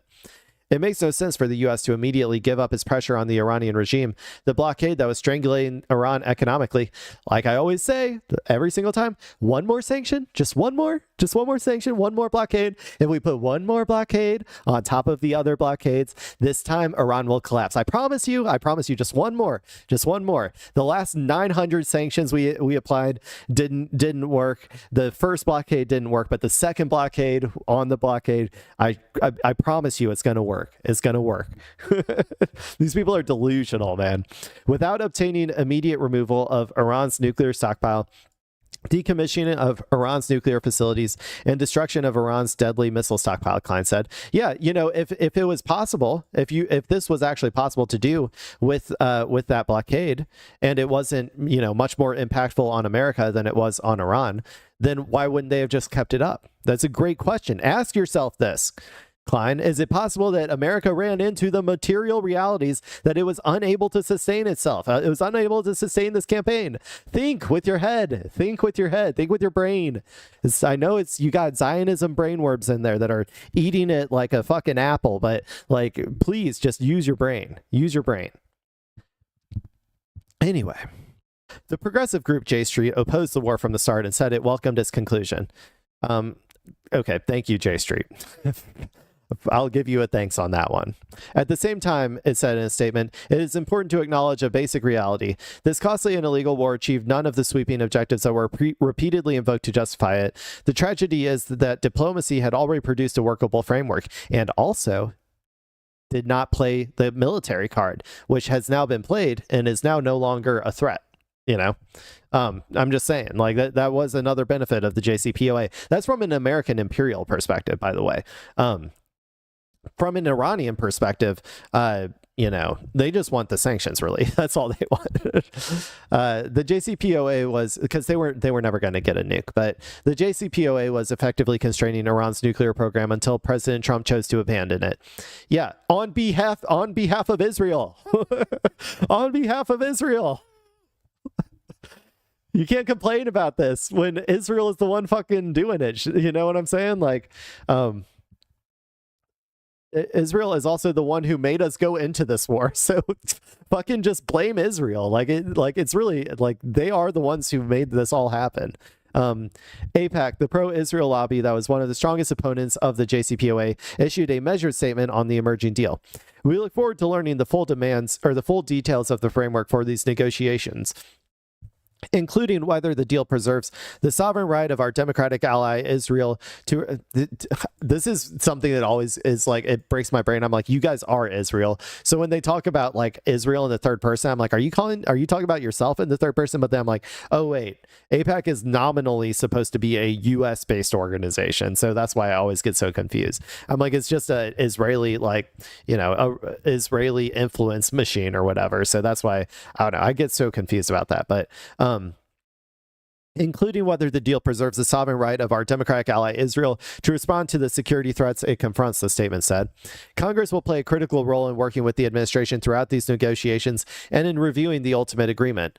It must support efforts to maximize our diplomatic, economic, and military leverage to reach a final deal that permanently and verifiably ends the regime's nuclear program, including the removal of all enriched uranium from Iran and dismantlement of all enrichment sites. Never going to happen. You know, never going to happen. The final deal should also address Iran's illicit ballistic missile and drone program and end the regime's financing of terror groups that wreak havoc around the world. Never going to happen, dude. Never going to happen. Get your head out of your ass. Vance said on Monday that the deal had been digitally signed already, despite technical things that still needed to be worked out ahead of a ceremony planned for Switzerland on Friday. Speaking to U.S. media, he said he believed the terms were being mischaracterized and the deal would result in an Iran without nuclear ambitions. Yeah, just like they had before the war. No nuclear ambitions. If the Iranians are willing to give a long-term commitment along with proper verification to giving up that nuclear weapon, we're willing to welcome them into the world economy, to lift some sanctions, and to turn over a new leaf in that relationship, Vance said on Good Morning America. AKA, if they just say the same words that they said before the war, but now they say it after the war, we'll give them all this extra shit. Some Jewish groups have been more circumspect in their initial responses. The Republican Jewish Coalition had not issued a statement on the deal by press time, though it has retweeted Trump's social media post promoting it. The coalition did not immediately respond to a request for comment on Monday. The Democratic majority for Israel, meanwhile, urged Trump in a statement from his President Brian Romick to bring in serious and experienced negotiators and technical experts to get this deal over the finish line, rather than relying on friends, family, and donors. Romick also criticized Trump for cutting Israel out of negotiations, but he left some room for optimism. Yeah, I mean, what, your grifter in chief that you thought was going to be the most pro-Israel person that has ever existed, you're finding out that he's actually not an ideological committed Zionist like your boy Biden was. I assure you, if Biden was in charge, like, I think that, you know, he would obviously, like, I don't know. It's hard to imagine, but like, if Biden was in charge, I don't know if he would have gotten dragged in. I kind of think he might have, to this war on Iran. But I assure you that he would have been thinking about the Israeli position at every step of the way and trying to make this all, like, even if it was impossible to materially get certain things for Israel out of this based on just the material reality of how strategically diminished America is when it comes to force projection across the world. Like, I do think that he would have been like, you know, pandering to Israel constantly throughout this entire process to try to get them to, like, you know, be okay with the deal. They would probably also be going a lot crazier too, a lot of these people. But it's just funny when now they're like butthurt that Trump isn't like some ideological committed Zionist or whatever. It's like, no shit. He's a transactional, like, you know, business boy.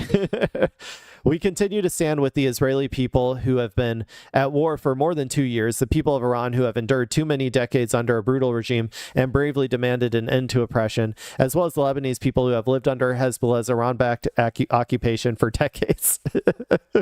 Stop using the word occupation, man. It doesn't really work like that. I'm sorry. Romick said, "We will await the final text of this deal and hopefully bring this war to an end." Well, that was a kind of fun one. Is there anything else I wanted to read about? Yeah, I mean, this is the Jerusalem Post, whatever. I've been on Israel for like an hour and 15 minutes at this point. So, or on the Iran situation. So I think I'm going to call it there, people. That's the current situation on Iran. Let's go ahead and move on to Epstein. So, let's go ahead and watch this video to start with. And I think there might be some discussion, but I have to go use the bathroom, so I'm just going to let it start playing, and then I'll be back in just a sec. 17th, 2025, about a year ago, a chunk of Trump's top officials, who you see listed on your screen, led by the vice president, filed into the White House Situation Room without the commander-in-chief, without President Trump. They were trying to figure out how to regain control over the growing ugly narrative that the Trump administration was, at the very least, complicit in a cover-up for the crimes of now dead pedophile Jeffrey Epstein and other predators in his orbit. 10 days earlier, the Justice Department and FBI had released their nothing to see here memo, saying that their review found no client list of the powerful men to whom Epstein had allegedly trafficked girls, underage, and women. Vice President Vance reportedly told the group, "This is a huge problem." And he argued that all the Epstein files should be released. The report says, quote, Vance had also floated to colleagues an extraordinary PR gambit that the White House enlists Tucker Carlson to interview Epstein's longtime girlfriend and co-conspirator, Ghislaine Maxwell, in prison. It might help the president if Maxwell was willing to state that Trump had not been part of any wrongdoing with Epstein. Spoiler alert, Tucker did not get that gig. You will note, however, that the goal here, as stated, fucking crazy, seemed to be to get Trump cleared by Maxwell, who is a criminal with questionable credibility, to say the least. The task of the interview ultimately went to then Deputy Attorney General Todd Blanche, who Trump has now nominated to be full-time Attorney General. Cut to August 13th, 2025, the Epstein scandal still raging. A similar Situation Room meeting is convened where the conversation turns to what allegations might be in those files about the president. One official reportedly raised the subject of a disturbing but unverified accusation against Trump that had come to light in case filings unsealed in 2023. And that included emails sent to a journalist by Epstein victim Sarah Ransom. And apologies in advance for some of the blunt language and visuals it will impart. We are going to edit some of it just because we don't need to go into all of it. You can read the New York Times story if you want more. Ransom claimed, quote, Ransom claimed that she knew a girl in Epstein's sex trafficking ring named Jen who said she had sex with Trump. Ransom also claimed that Jen had told her that Trump had a predilection for nipples, unquote. It goes on. Which I didn't even, I didn't remember that aspect of it. I think I might have heard that at some point, that he had like a weird obsession with nipples. So, you know, and if it wasn't, you know, in the if it was in a consensual, just normal relationship, that would be no problem at all. But obviously, when it's like, you know, trafficked 12-year-old Russian prostitute or whatever, right, then there's a problem. I don't know how old this Jen girl was or whatever, but just judging by the general types of people that Epstein trafficked, you know, that would kind of be my assumption. Honestly, they're usually anywhere from like 12 to like 18 or whatever, right? Like anywhere in that range is kind of what Epstein was known for in terms of trafficking. Into more graphic and disturbing details. Again, not corroborated allegation. The New York Times report also notes that Ransom's credibility was not uncomplicated, given that she had made another claim that she had footage of prominent men having sex with young girls in Epstein's orbit, and Ransom later retracted that claim, saying, "Oh yeah, what a great piece of evidence right there that you have that she's not credible, that she retracted her claim." What, after like being, you know, after some like 6'6", like 300-pound dude came to her door and like, you know, gave her like a note saying, "Hey, if you talk, we're gonna fucking kill you." Like, yeah, no shit. She was literally a trafficked victim in a pedophile ring of like billionaire cabal. Like, you know, like what are you talking about? She's literally like, you shouldn't even consider her retracting her testimony or her like refusing to testify or whatever. You shouldn't even consider that as like evidence of her being like non-trustworthy. You should consider that as like the obvious thing that's going to happen, assuming what we think is happening. Like, what are we talking about, man? She was fearing for herself and her family if she went forward. Again, just to underline, these are all unverified allegations. Trump has not been accused of any criminal wrongdoing in any sort of court of law. He denies any wrongdoing. But, well, he did legally rape, what's her name? E. Jean Carroll. He did legally rape E. Jean Carroll. So he is a rapist. Like, you can say that. I don't think they're going to, because they're fucking cowards, but he is a rapist. Trump officials were concerned about this allegation resurfacing if the Justice Department released all the Epstein files in its searchable library, which they only did, by the way, after being compelled by Congress. Now, here's how some of the Situation Room debate went down, according to this Times report by Haberman and Swan. Quote, the vice president said he thought the president would be okay with releasing the nipple-related documents. Okay, I'm just going to go ahead and do this now. I have some portions of this. Look, I prepared and everything here, people. Assuming that, give me 1 second. Assuming that I can get this thing to,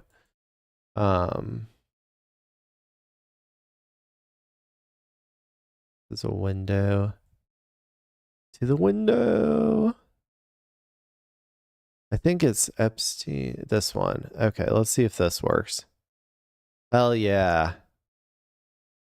Okay, I tried, I got this from the like New York Times, like this is just the New York Times article that goes into this, but I put it over in my WordPad just so that I can highlight and find the parts that I want to read, because this is a long ass article. I didn't want to read it all, or like I didn't want to read it all out loud on stream. So I'm just going to go over some choice moments so that I can like give some commentary on them real quick.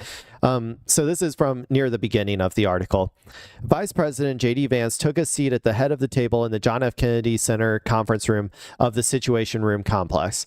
So this is where, you know, they're using the Situation Room, which is a place where you're supposed to be planning like wartime shit or whatever. And they're using it for the Epstein bombshell, that you know, the Epstein problem that they're having, because their big beautiful boy just couldn't help himself from hanging out with the world's most notorious pedophile.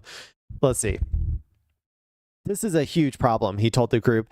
Arrayed around him were the White House Chief of Staff Susie Wiles, the White House Counsel David Warrington, the Press Secretary Caroline Leavitt, the Deputy Chief of Staff Taylor Budowich, the Communications Director Stephen Chung, Big Chungus himself, the Deputy Attorney General Todd Blanche, the Associate Attorney General Stanley Woodward Jr., and the Deputy Chief of Staff James Blair. These are some big players in the Trump administration. Attorney General Pam Bondi and the FBI Director Kash Patel joined on the speakerphone. The vice president appeared panicked to others in the room about the way the subject of Epstein was already dividing the MAGA coalition. Some senior officials had the impression that Vance had bought into the darkest series about Epstein and a cabal of predators hidden within the country's ruling class. I mean, it's really like objectively true at this point. Like we have seen the files. It is just objectively true. Wiles would tell others that the vice president had proved himself to be a major conspiracy theorist. Another top official said later, it's not a conspiracy theory when it's proven correct. Like if it's a real conspiracy of people actually doing this shit that has been basically proven correct. Like Epstein was a pedo-billionaire. I colloquially call people pedo-billionaires, but like he was like a literal pedophile billionaire who like went around connecting other billionaires, and he, you know, allegedly kept everybody in line through blackmail by giving them, you know, like having them have sex with underage girls or whatever. Like, and like the thing is, there were a lot of ruling people, a lot of billionaires, a lot of very powerful people who all, even after Epstein was found out to be a pedophile, still come out and hang out with him all the fucking time. Still came and hung out at his apartment, still came and hung out at his island, like still came on his flights and stuff. Like there's still a lot of people who hung out with him after that, and one wonders why. What else could it be? You know what I'm saying? Like, let's see. Wiles would tell others that the vice president had proved himself to be a major conspiracy theorist. Another top official said later that Vance had been pounding on the Epstein issue since the release of the memo. He was privately pressing the administration to release all the Epstein files, everything in the Justice Department's possession, even encouraging a congressional investigation. Honestly, this gives me more faith in J.D. Vance than I had before. I'm going to be honest, I wasn't really expecting him to have the balls to even want to release it all or whatever. Maybe he wasn't, I don't know, maybe he's like whatever, I don't know. Vance had also floated to colleagues an extraordinary PR gambit that the White House enlist Tucker Carlson to interview Epstein's longtime girlfriend and co-conspirator and notorious, like 12-year-old girl procurer, Ghislaine Maxwell, in prison. It might help the president if Maxwell was willing to state that Trump had not been part of any wrongdoing with Epstein. Why would that change anything? That's ridiculous. She's a notorious, procurer of 12-year-olds for billionaires to have sex with. Like, she's not a trustworthy person. Vance told the group that he believes all the files should be released as soon as possible. He argued that Congress was going to force the release of the files eventually. That was a correct assumption. It was already clear that a bipartisan coalition in favor of such action was forming on Capitol Hill, and the momentum was going in one direction. If the administration got out ahead of this and released everything voluntarily, including whatever material existed about the president, it would at least get credit for transparency. The alternative was to let this story drag on for months as information dripped out, each new revolution renewing the cycle of suspicion and fury. Better to rip the bandage off and move on. That is probably the correct approach. I think people are going to start getting back, to the Epstein file stuff. Like, we got a lot of information from it so far, but I still think there's a significant portion of it that was unnecessarily redacted. I believe that there are definitely pictures and videos of these various elites having sex with underage girls that I think, with all of the blurring and redacting people as needed, need to be given out to the public so that people can know that and see that with their own eyes. There's still a lot of work to be done, but in some regard, once they did release enough information, people did sort of move on, unfortunately. But there's a lot of shit going on when it comes to the Trump administration. Vice President J.D. Vance appeared panicked to President Trump's other top advisors about the way that the subject of Jeffrey Epstein was dividing the MAGA coalition. Even the unsubstantiated allegations and anecdotes about Trump should go out, Vance argued. They were going to surface regardless, and if the administration published them first, it would demonstrate good faith and take oxygen out of the conspiracy theories. His arguments fell on skeptical ears, but some advisors thought it would be a good idea to have Justice Department officials call a news conference to explain their position on the Epstein affair, going beyond the memo that precipitated the crisis. Let's see. Okay. So this is Blanche laid out what he saw as their best options. Option one was to petition federal district courts in Florida and New York to unseal the grand jury testimonies, the secret transcripts of so this is all going into the inside baseball of what was being discussed here in the Situation Room of options to do in terms of how they wanted to release this in order to minimize the impact on the president, or how they wanted to bury it.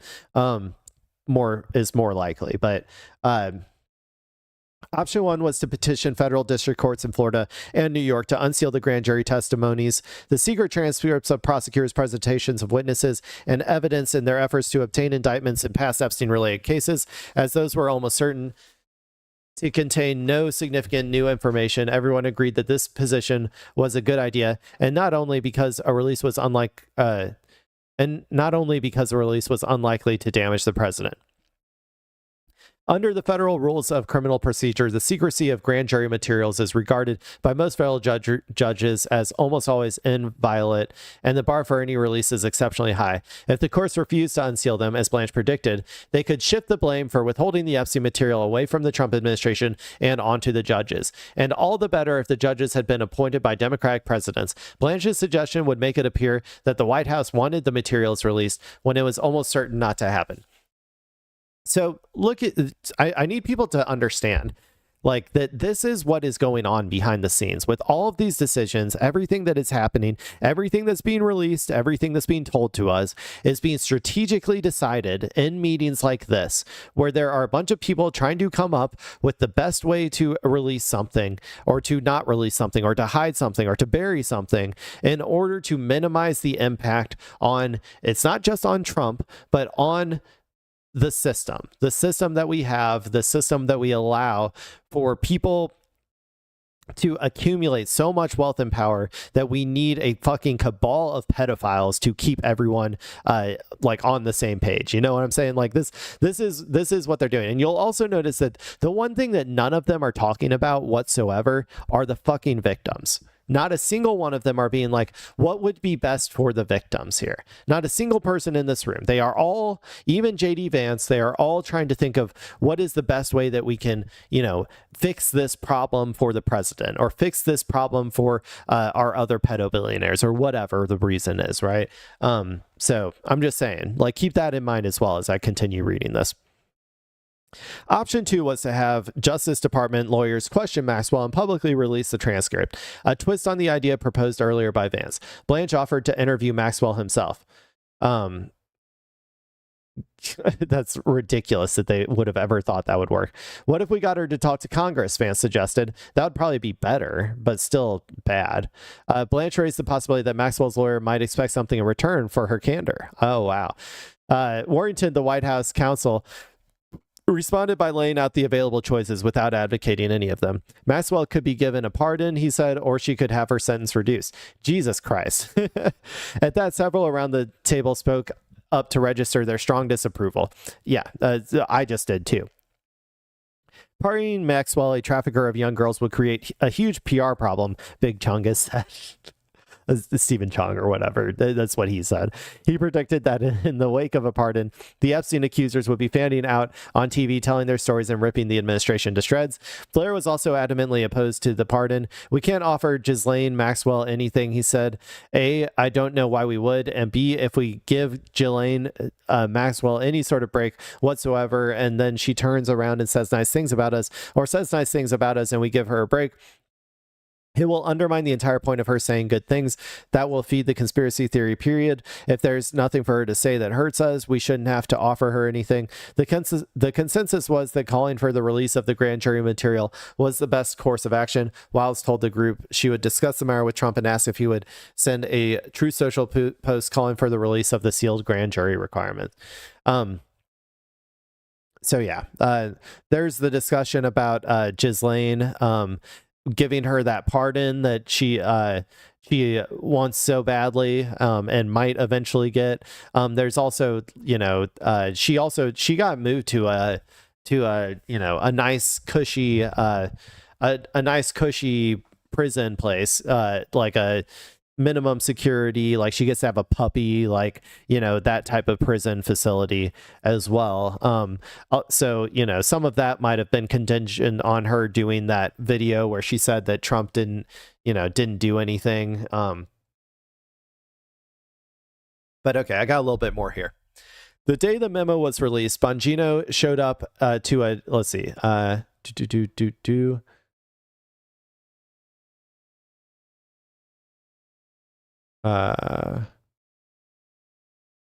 okay, I think this is the memo. Sorry. I think this is the memo that stated that there was no evidence of wider conspiracy. So when they released that statement that said there is no black book, there is no list of a blackmail list or whatever. I think that's the memo they're talking about. The day the memo was released, Bongino showed up to a daily Justice Department meeting with the FBI staff and the Attorney General. He was in a volcanic mood. As soon as he entered the room, he erupted at Bondi, shouting at her, "You fucked this thing up from the start," Bongino yelled. "The way you've been talking about this, that dumb fucking charade with the Epstein files, they're on my desk nonsense, all the promises to the folks out there." Patel and Bongino both subsequently told a White House official that Bondi needed to resign. She did eventually get fired, so I think, right? She was one of them, I'm pretty sure. 2 days later, on July 9th, the two men were summoned to a meeting with Wiles and Bondi in the Situation Room complex. They were the last to enter the small wood-paneled room. Seated around the table were Bondi, Wiles, Blanche, and Taylor Budowich, and one of Wiles' deputies. The moment Bongino sat down, Wiles told him that she had been informed he leaked a sensitive story about Epstein and Trump to ABC News. I'll tell you what, Bongino replied. "I'll give you $100,000 cash right now. I'm not kidding. Walk out to West Exec, put that reporter on speaker, and get him to admit I leaked it. $100,000. Wiles snapped back. "Well, we all got ourselves into this." Bongino cut her off. No. We didn't get ourselves into anything. I warned you guys about this, and the whole time you ignored me. And exactly what I said was going to happen, happened. And now you're pretending I was in on this. I was never in on this. Bongino's aggressive response to Wiles startled the others. She was the White House chief of staff, essentially a stand-in for the president. Wiles put Bongino on the spot.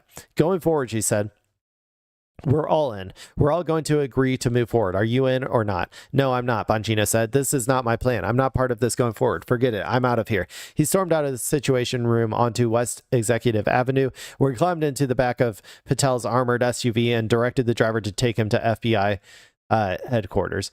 He didn't resign right then, I think, but he did resign eventually. Or I think just he was either fired or he resigned.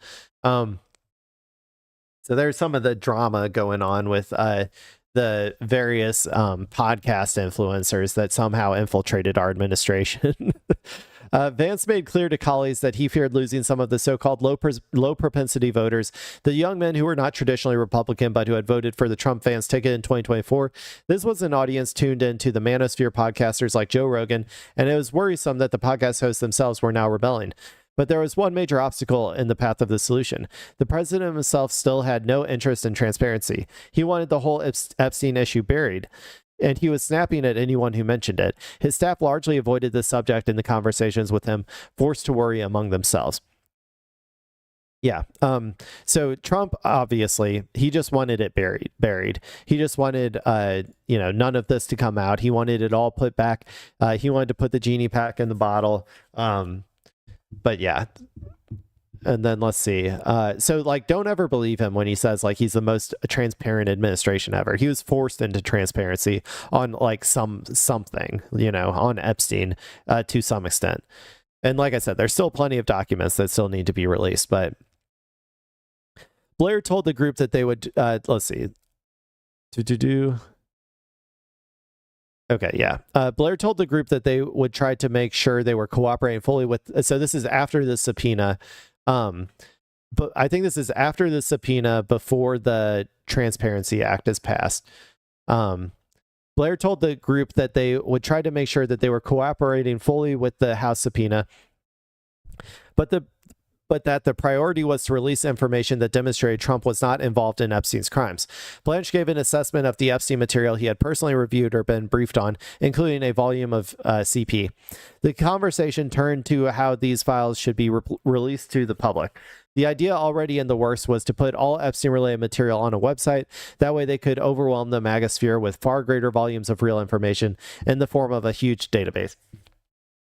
You'll notice they're still thinking from the thought process of like, how do we get this buried? How do we move past this? There's never like, okay, maybe we should launch some investigations into some of these allegations that these victims had. Maybe we should, try to find like I guarantee you there are like actionable offenses that they have on a lot of these billionaires, elites, all of that they could have, that could have been a way to build trust, but they decided not to do that. And one must ask the question, why? After Todd Blanche, after Todd Blanche, then the Deputy Attorney General, interviewed Epstein's co-conspirator Ghislaine Maxwell, she was quietly moved to a minimum security federal prison camp, which only deepened the public outrage. Yeah, and you'll notice it's after, okay, so that's what I thought. It's after the interview, which means a condition of the interview was getting her into this cushy, laxed security or like minimum security federal prison, which is fucking insane. The website had been easy to build, and they were looking at potentially going live within a week. They had already accumulated a mountain of materials that Blanche had been scrolling through, and it included piles of documents from both civil and criminal cases. They planned to release it all. Blanche could then appear on Rogan's podcast to promote the transparency from the White House. And that is something that I think is important. Actually, let me read this last statement down here, or like this one down here, and then I'll go into it. The vice president once again pushed to release as much of the Epstein files as possible, and with an eye on the public messaging, he proposed that he should be the one to appear on Rogan's influential podcast. Vance had just gotten off the phone with Rogan, and he later told others that Rogan said he wouldn't have Blanche on his show, but would take Vance. Vance argued that if he were the one to appear on Rogan's show, then only a part of the conversation would be about Epstein. The rest of the interview, he told the group, could be about the president's recently passed legislation and what it would do for working families. Look, Joe Rogan, Jesus Christ, take a look at yourself in the fucking mirror. Look at what you've become, you monster. I'm serious. He's a fucking monster. He is a monster. Joe Rogan is a monster, because look at what these people who are trying to cover up for a pedophilic cabal of billionaires are trying to use your show for, Joe. Look at it right here. It's right here on the screen. Look, right here. I probably should have done this a while ago. Zoomed in a little bit, but look at this right here. This is what they are using you for, Joe. They're using you in order to maintain the power of fucking pedophiles. Like, what? Like, come on, man. Come on. I mean, Jesus Christ, dude. Okay, let's see. I think this is the last, or maybe there's a little bit more.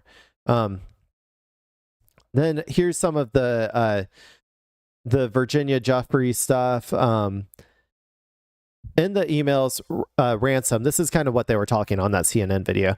In the emails, Ransom claimed that she knew a girl in Epstein's sex trafficking ring named Jen, who said she had sex with Trump. Ransom also claimed that Jen had told her that Trump had a predilection for nipples and that he had aggressively flicked and sucked hers. Ransom wrote that she had seen evidence when she shared a bathroom with Jen. They looked incredibly painful as they were red and swollen, and I remember wincing when I looked at them, she wrote. Corroborating evidence, as it would be called.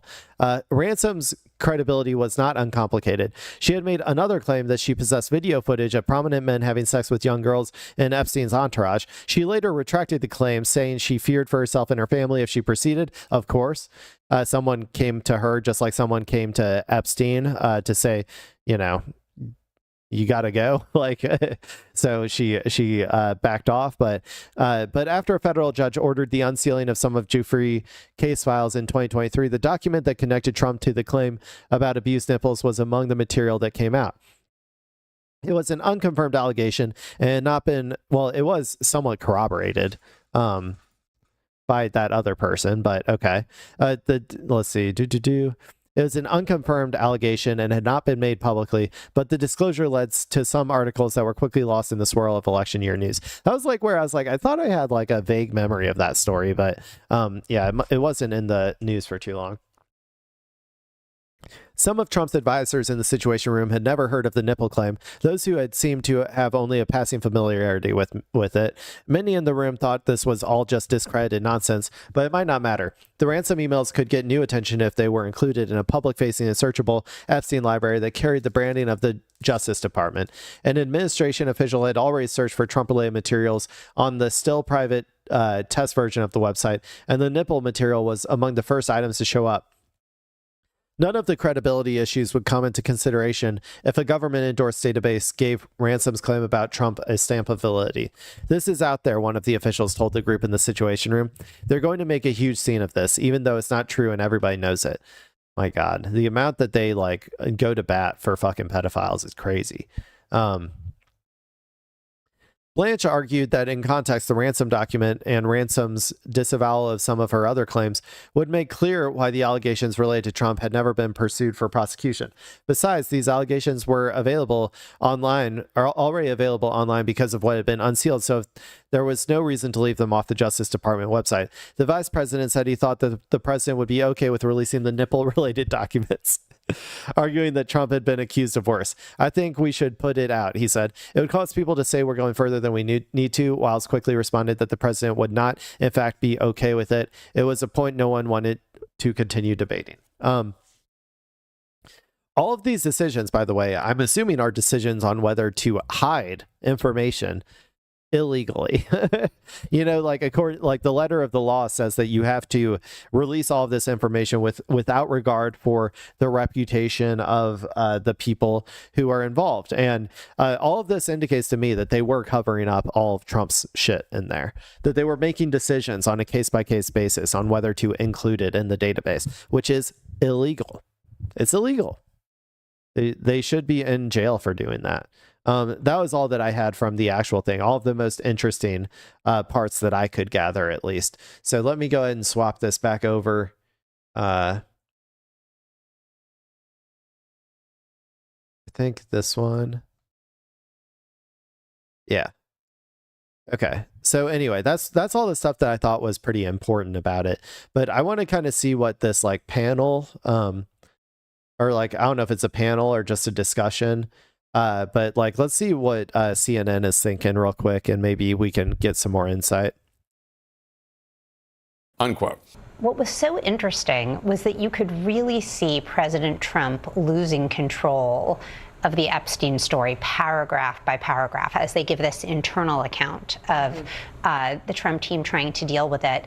And part of what is so fascinating about it is that, listen, we're living through a presidentially led backlash to Me Too, right? The president has appointed himself the chief opponent of this movement. But then what happened is it turned out that people really cared about the Epstein files. They were grossed out by the idea of young women being manipulated by the powerful and the wealthy. And part of the lasting power of Me Too is that there's a lot of empathy, especially for very young victims. And so to see the president sort of hit by, you could almost call it a backlash to the backlash, was really interesting. I don't know if there was, I don't know if I would agree with that necessarily. I think the problem is more that they put their entire brand, like the Republican Party put their entire brand on like all of our enemies are pedophiles, and we need to get in charge so that we can like uncover it and like start prosecuting all of these people, right? Like they made a really big stink about that, and Jeffrey Epstein was sort of like the catalyst, because they believed that it would only, I mean, it's insane for them to believe this, but they truly believed, I think, a lot of the like average, Republican voter people, that like it was only going to be Democrats or something. like they honest to God, I think, believed that like only their political enemies would be implicated inside of the Epstein files. And so I think that like when Donald Trump gets in and he is like like his entire movement had a lot of this like conspiracy theorizing as the backbone of it.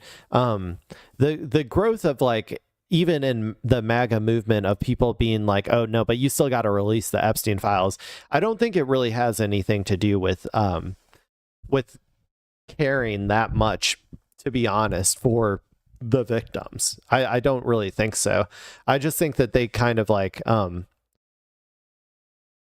made it a part of their identity, to be honest. Like I think that's why. I don't know, maybe I'll think about it a little bit more, but like I don't know if I don't know if the Me Too angle is where I would think that it is, at least. Congressman, we were talking about this in the break, and you were making the point earlier on the show.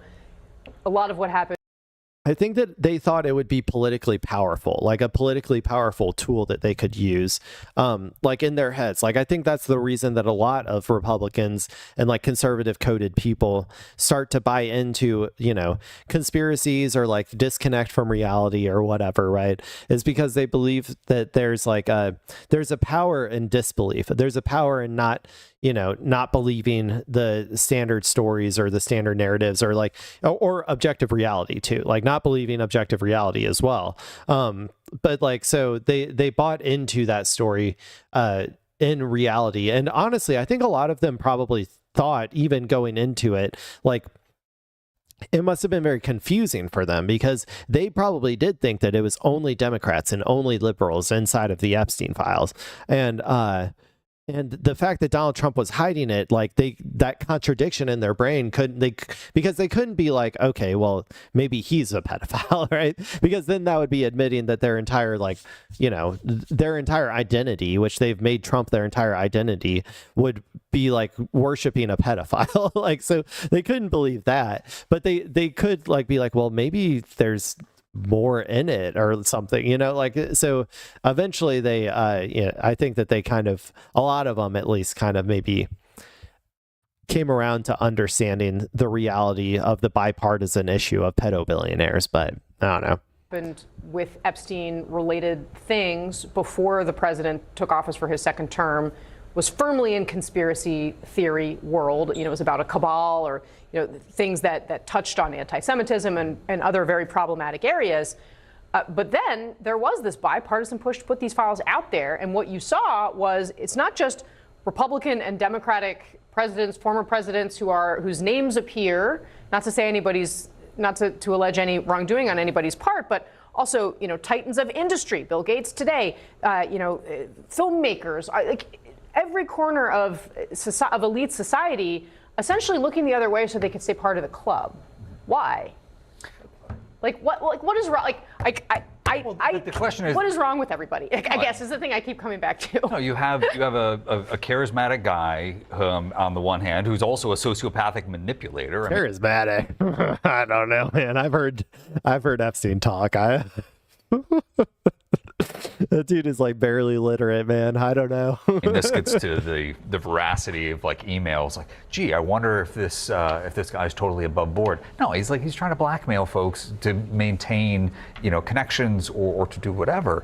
But I was just struck, as you mentioned. Like, I spent a couple of years hearing this from folks who were trying to allege that there's some grand pedophile conspiracy cabal across the U.S. government, and that's being undermined, and Israel's involved in all this, and trying to say, okay, like, come on, guys, like, it's all true. Like, look at the fucking Epstein files, man. All of that has been proven to be correct. I mean, the Mossad connection the Mossad connection to Jeffrey Epstein, I mean, that's been long known about, but we got a lot more evidence of it. The CIA's connection with Epstein, like I don't know, that was all basically proven to be correct based on the Epstein files. And Israel's involved in all this, and trying to say, okay, like, come on, guys, like, let's live in reality. And now I'm hearing the exact same thing from folks with a inverse political affiliation, and it is astounding. I mean, the kind of Epstein class descriptor is, it's QAnon. Wait, does this guy not believe it? The amount of work that you would have to do at this point to like try to disbelieve some of this stuff, like Mossad's connection to Epstein or the CIA like connection to Epstein, is like, you literally have to be like looking for counterfacts to like try to believe this at this point. The objectively, like, Occam's razor solution is that Epstein was associated with Mossad and he was using his like pedophile ring as a blackmail operation. That is like Occam's razor, like what is happening. If you want to believe anything else, you have to straight up go around and look for alternative facts to try to convince yourself that that is not the case. But something that seems fit ridiculous. for daytime TV. But a lot of the folks who are hearing that are hearing a dog whistle that gets into some parts of the internet you really don't want to Google some of the terms associated with. And I'm seeing it become this populist catnip. There's folks who have tangential associations with Jeffrey Epstein, who are, prominent fundraisers or prominent elected officials. I mean, he was texting. There was an Obama lawyer that lost her private sector job. Yeah. No, and the very fair question is, like, what did somebody actually know? Was it that there was a charge that maybe he said, oh, well, it was not a big deal, and there have been other prominent folks who've had charges dismissed, or they, I'm not going to speak. They all knew, man. There's no way they didn't know. I would have known the moment I had an invite from this guy. If I got an invite, one Google search, that's all it would have taken, and you would have known. They all knew. Every single one of them knew. It's not that easy. It's not that difficult to know. They also all have PR teams of like people wanting to know, or like, PR like firms who like tell them who to associate with and shit. Like, like they all fucking knew, man. Speak to any of those. All I'm speaking to is where it fits into on the political spectrum. Yeah. And that seems to use the facts as a basis and then fly a million miles away from them into some very dark place. Well, and the thought at the beginning when Trump first raised this. That dude sucks, man. He sucks. He sucks. He's pretty clearly just trying to discredit any sort of like populist momentum being gathered from Epstein, or if you don't like calling them the Epstein class, you can do what I do and call them pedobillionaires. Like he's just trying to like deflate the balloon of populism that is like coming from that argument. And honestly, trying to and by doing so, trying to maintain the system that we currently have that requires a cabal of pedophiles to run blackmail operation rings in order to try to maintain global capitalism. Like that is what he's fucking doing. It's kind of disgusting when you think about it like that. Anyway, man, okay, I went hard on those two stories, people. I don't even think I'm going to get to my other stuff with like UFC 250 and whatnot, because I wanted to, but I got like a meeting thing that I'm supposed to go to in like 15 minutes. So I can't really do anything else, unfortunately. I'm sorry, my fellow Clatriots. But anyway, I would like to get back to a point where I'm doing more stories, though, because I like doing the long segments, but the Iran one and this one, I think, makes sense to be long segments because because I want to like dive deeper into them. I want to get, more.